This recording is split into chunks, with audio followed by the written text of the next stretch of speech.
Situé à Évry-Courcouronnes, au sud de Paris, Génopole est un écosystème dédié aux sciences et technologies du vivant. Le centre hospitalier sud-francilien, un hôpital de 1000 lits situé à quelques pas, est membre de cet écosystème et partenaire de projets communs. L'appel à idées innovantes fait partie de ces projets. C'est un dispositif inédit lancé en 2018 par Génopole. L'objectif est de donner au personnel soignant de l'hôpital les moyens d'innover dans leur pratique médicale en transformant une idée en un projet de recherche. La procédure est simple. Après un appel à candidature auprès du personnel médical et paramédical, les lauréats reçoivent un financement et un accompagnement. Génopole les aide à trouver des partenaires, chercheurs ou entrepreneurs et à construire la feuille de route du projet. L'objectif final est de concrétiser des idées qui amélioreront le soin aux patients ou résoudront un problème que les soignants rencontrent dans leur pratique médicale. Voici parmi les lauréats quelques réalisations permises par l'appel à idées innovantes. Chaque année, il y a 80 000 nouveaux patients qui sont stomisés. Donc on a des stomies digestives et urinaires. Et qu'est-ce qu'une stomie? Eh bien, c'est l'abouchement d'une partie de l'intestin sur le ventre. Donc le patient va se retrouver avec un appareillage sur le ventre puisqu'il devient incontinent.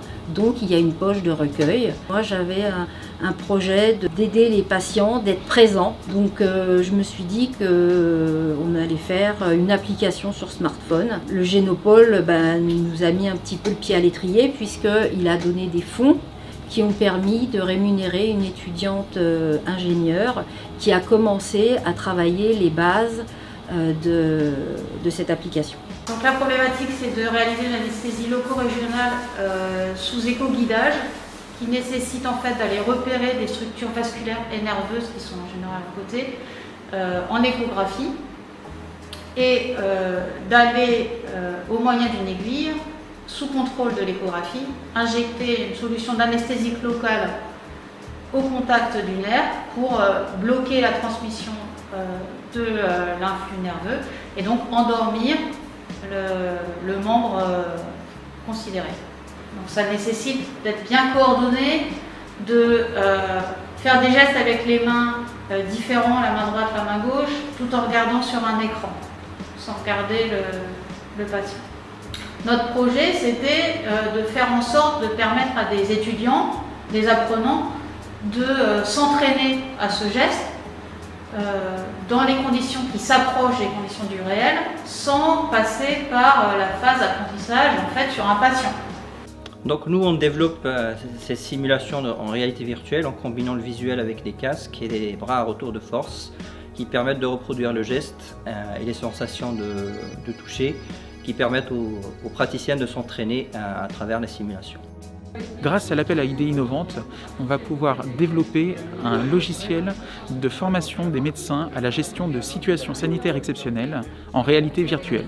Ce projet appel à idées innovantes nous a permis de travailler à l'intérieur même du département de l'Essonne avec le laboratoire IBISC et avec l'université d'Évry et le SAMU 91 pour avoir les compétences techniques, les compétences informatiques et les compétences médicales qui s'allient sur le même projet. L'intérêt de notre projet est de prendre en charge les patients sur des situations gravissimes, par exemple un incendie avec de nombreuses victimes, des brûlés, des intoxiqués et des polytraumatisés, et de pouvoir le faire en immergeant l'apprenant dans une réalité virtuelle la plus proche de la réalité, afin qu'il puisse vivre la situation et être plus pertinent et plus performant lors de l'action réelle.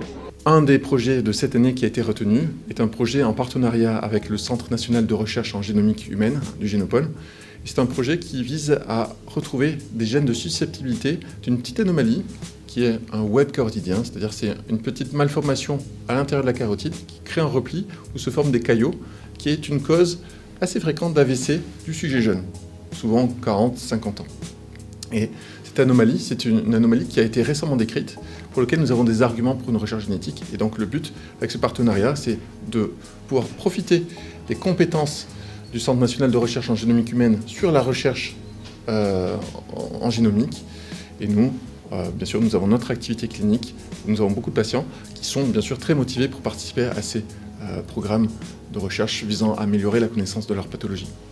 Le but de cette recherche, en partenariat avec l'unité neurovasculaire dirigée par le professeur Smadja, c'était de trouver